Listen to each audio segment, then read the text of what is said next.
Livro De Volta ao Lar, do Feminismo à Realidade, de Mary Pride. Tradução, adaptação e atualização, por Júlio Severo. Temores médicos.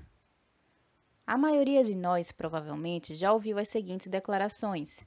É muito perigoso ter um bebê depois dos 35 anos de idade. Os defeitos de nascença aumentam 50% nos bebês que nascem de mães com mais de 30 anos. Ao rejeitar um artigo que o meu marido Bill escreveu sobre o controle da natalidade, o redator de uma prestigiosa revista presbiteriana respondeu: afinal, há motivos médicos pelos quais a mulher deve acabar dando um basta na maternidade.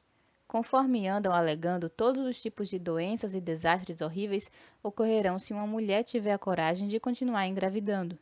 Há até estudos médicos mostrando números percentuais de defeitos de nascença e de mortes maternais. Tudo para nos assustar. Com a irmã mais velha entre 7 irmãos, os quais eram perfeitamente saudáveis e alguns eram campeões de atletismo, eu tinha um pouco de dúvida acerca de tais afirmações. Minha mãe não era nenhuma jovem de 25 anos quando trouxe ao mundo minha irmã mais nova, Bárbara. Embora ela parecesse mais jovem do que as mães de hoje, diz minha avó que a gravidez mantém a pele jovem. Em nossa vizinhança, que tinha muitas e muitas famílias cristãs grandes, não me recordo de nenhuma criança ou mãe sem saúde. Então, será que alguém está manipulando as estatísticas médicas a fim de que tenhamos medo de ter bebês? Admito que a mulher que tem o seu primeiro filho, depois dos 40 anos de idade, provavelmente terá problemas, como acontece com as mulheres que passam anos usando o controle da natalidade e acabam engravidando tarde na vida. Isso não é de estranhar.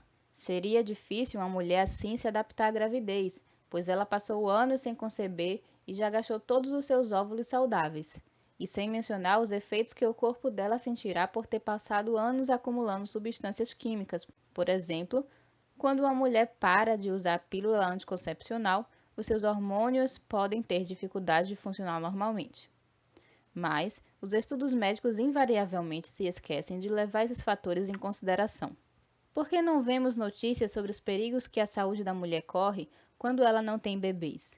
Perguntei ao meu obstetra quais as chances que eu tinha de ficar com câncer por ter bebês, e ele me disse que não havia necessidade de me preocupar. As mulheres com câncer no útero que ele examinava eram mulheres que nunca tiveram bebês. Como bem dá para ver, Deus escolheu as mulheres para ter bebês, e quando não os temos regularmente, problemas podem surgir. Mas você não tem de confiar só na palavra do meu obstetra. Veja o que Germaine Greer, uma famosa feminista, escreveu. No encontro de debate na Sociedade Real da Inglaterra, em 1976, R.V. Short revelou que as mulheres de hoje representam as primeiras gerações a ovular 13 vezes ao ano a maior parte da vida adulta. Os problemas menstruais que muitas mulheres têm hoje podem indicar que estamos tendo menstruações demais. Há indicações de que o ciclo menstrual causa tensão no organismo feminino, principalmente em certas partes, como os seios, que podem experimentar mudanças imensas quando a mulher menstrua por mais de 10 e muitas vezes 20 anos. George afirma que esses fatores podem ser a causa do câncer de mama e outras doenças ligadas ao fato de que estamos dando à luz poucos bebês. Greer também mostra, ainda citando Short, que o câncer dos ovários e do endométrio parece ser mais comum nas mulheres que nunca deram à luz. Assim, até mesmo uma feminista reconhece que o câncer de mama e os problemas menstruais têm origem no estresse físico causado por contínuos ciclos menstruais sem intervalo de gravidez. E a revista Veja, de 26 de março de 1997, traz estas informações sobre o assunto. Os hábitos das mulheres modernas criam terreno fértil para a manifestação do câncer de mama. Até o início do século XX, a mulher casava por volta dos 16 anos, tinha uma gestação atrás da outra e amamentava geralmente por mais de um ano. Hoje, por conta dos hábitos alimentares, a mulher começa a menstruar mais cedo. Por conta dos hábitos sociais, engravida mais tarde e muitas vezes não amamenta os filhos. Isso altera todo o seu metabolismo. Antigamente, a mulher menstruava 60 vezes durante toda a vida. Hoje, ela passa em média por 400 menstruações, explica Alfredo Barros, professor da Universidade de São Paulo e diretor científico do Hospital Pérola Benton. Durante o período menstrual, os ovários produzem o hormônio estradiol, que facilita a reprodução das células cancerosas. E, por não engravidar, a mulher deixa de contar com a proteção de outro hormônio, a gonadotrofina coriônica, que inibe o crescimento de tumores, mas só é produzido durante a gestação. Quando impedimos que nossos corpos femininos realizem suas funções naturais, corremos o perigo de pegar câncer e ficarmos estéreis, sem mencionar os riscos específicos dos métodos de planejamento familiar.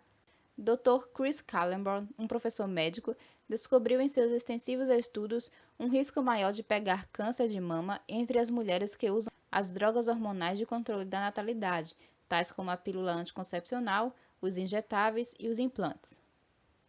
O Dr. Callenborn observou os seguintes efeitos da pílula na saúde das mulheres: maior índice de câncer no colo do útero, câncer no fígado, ataques de coração, derrame cerebral, depressão, enxaqueca e perda de cabelo. De acordo com uma comissão de médicos e farmacêuticos americanos, 5 riscos bem sérios estão associados ao uso dos anticoncepcionais: maior incidência de doenças sexualmente transmissíveis, doença inflamatória pélvica, infertilidade, câncer no colo de útero e gravidez ectópica.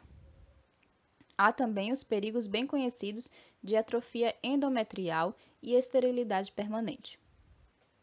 Essa comissão também constatou: os potentes esteroides nos anticoncepcionais orais afetam todos os órgãos vitais da consumidora e, se ela conceber e não chegar a sofrer um microaborto por causa das substâncias químicas da pílula, todos os órgãos vitais do bebê em gestação também serão afetados. Anos atrás, quando eu tomava a pílula, meu médico jamais me disse isso, mas esse não é o fim da história.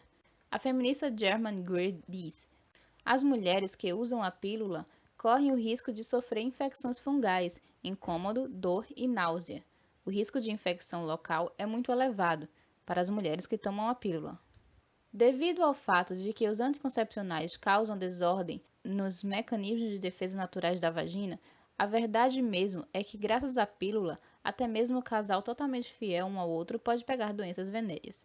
As seguintes informações são de Greer. O Candida albicans é um fungo que fazia parte das vaginas saudáveis e cuja função natural era protegê-las, mas as mudanças na proporção de açúcar na vagina, devido ao uso da pílula anticoncepcional, o transformaram num fungo destrutivo, causador de doenças e infecções, ocasionando inflamações dolorosas nas mulheres e nos homens e mudando por completo a natureza das doenças sexualmente transmissíveis, pois esse fungo pode se tornar um causador de doenças até mesmo em casais que nunca são infiéis. Descobriu-se que as infecções e doenças causadas por esse fungo são a origem das crises de inflamação pélvica aguda nas mulheres.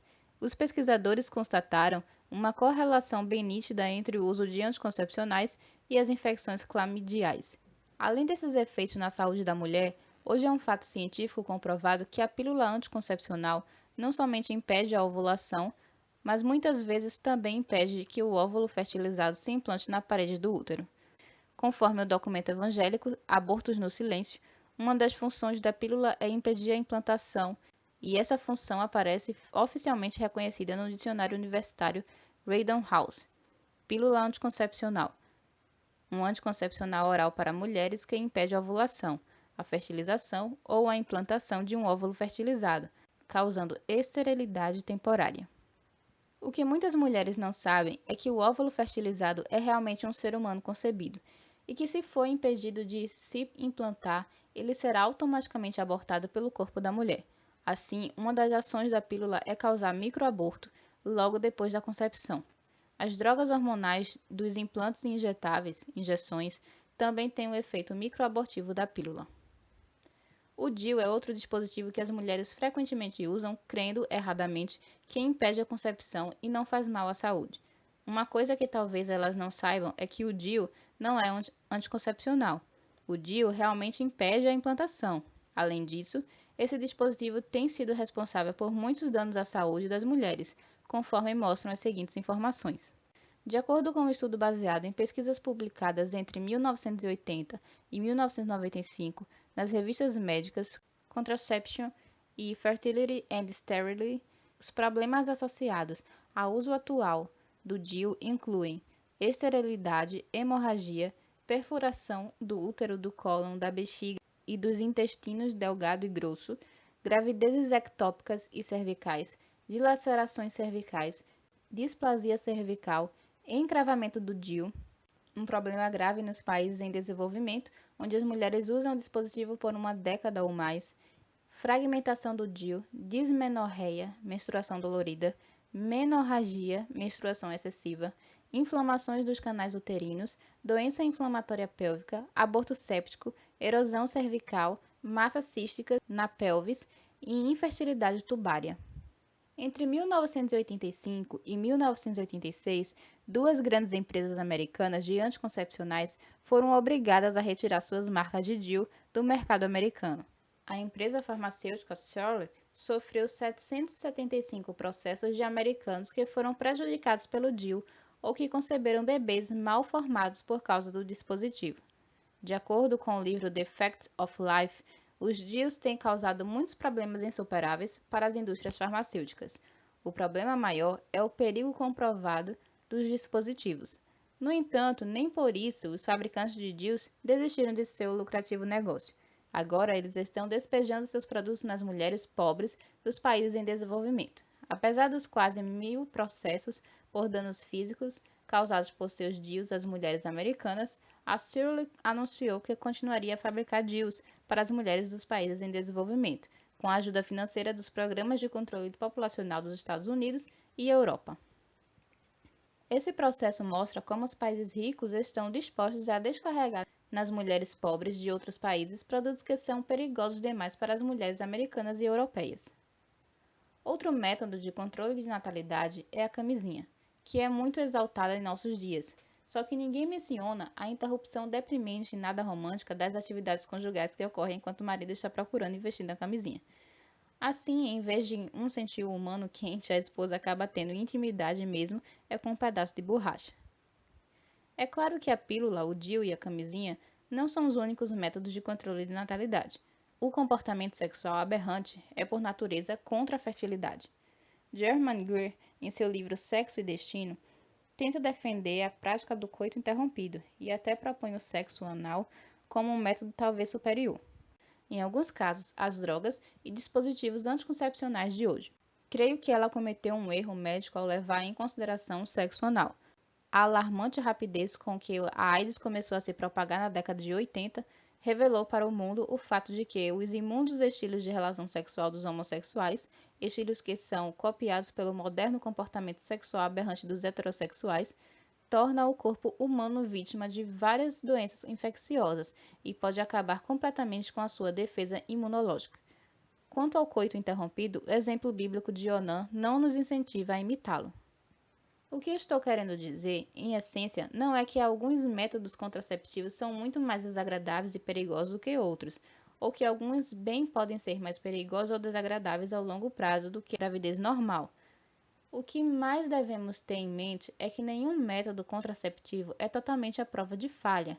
Até mesmo pessoas que não se casam pegam câncer, e os métodos de controle da natalidade menos perigosos são também os menos eficientes. Talvez Deus lhe dê o mesmo número de filhos, quer ou não você se empanturre de pílulas anticoncepcionais ou enfie seu marido inteiro numa camisinha. Nesse caso, por que passar desnecessariamente pelo desconforto da contracepção?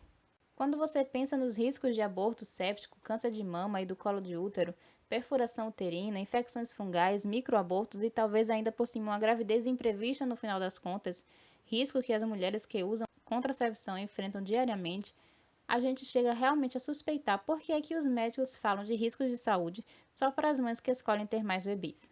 Mas mesmo que gerar filhos hoje fosse realmente tão perigoso quanto era em séculos atrás, quando as mulheres estavam dispostas a fazê-lo, isso não prova que as mulheres cristãs devem evitar a gravidez.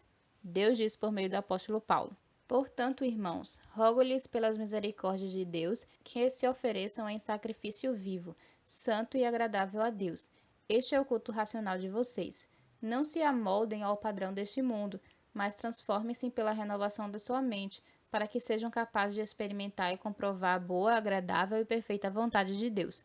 Romanos capítulo 12, versículos 1 e 2.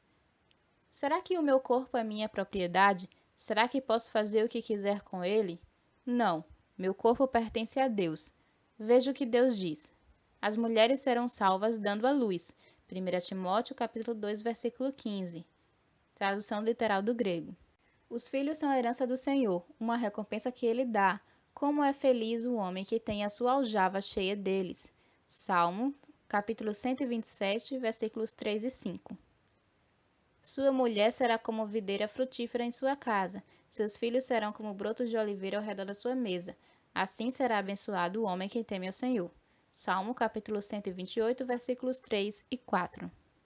Se cremos realmente que Deus é o autor dessas declarações, então por que é que você e eu não glorificamos a Ele com os nossos corpos, tendo bebês? Veja Coríntios capítulo 6, versículo 20. As feministas dizem que a maternidade sem o controle da natalidade é escravidão. Deus diz: não sabe que quando vocês se oferecem a alguém para lhe obedecer como escravos, tornam-se escravos daquele a quem obedecem, escravos do pecado que leva à morte ou da obediência que leva à justiça. Assim, como vocês ofereceram os membros do seu corpo em escravidão à impureza e à maldade que leva à maldade, ofereçam-nos agora em escravidão à justiça que leva à santidade. Romanos capítulo 6, versículos 16 e 19. Você e eu não temos uma opção entre escravidão e liberdade desenfreada. Temos a opção de ser escravas dos nossos desejos egoístas ou escravas de Deus. Nós evangélicos sabemos que isso é verdade em outras áreas. Rotineiramente enviamos missionários para trabalhar em países com climas ruins. Sabemos muito bem que provavelmente eles adoecerão de disenteria amébica, passarão muito calor ou frio, receberão assistência médica inadequada em hospitais inferiores e, em média, viverão 10 anos menos do que as outras pessoas. Mas nós não desaconselhamos as pessoas a ser missionárias. Pelo contrário, nós elogiamos os missionários por sua coragem.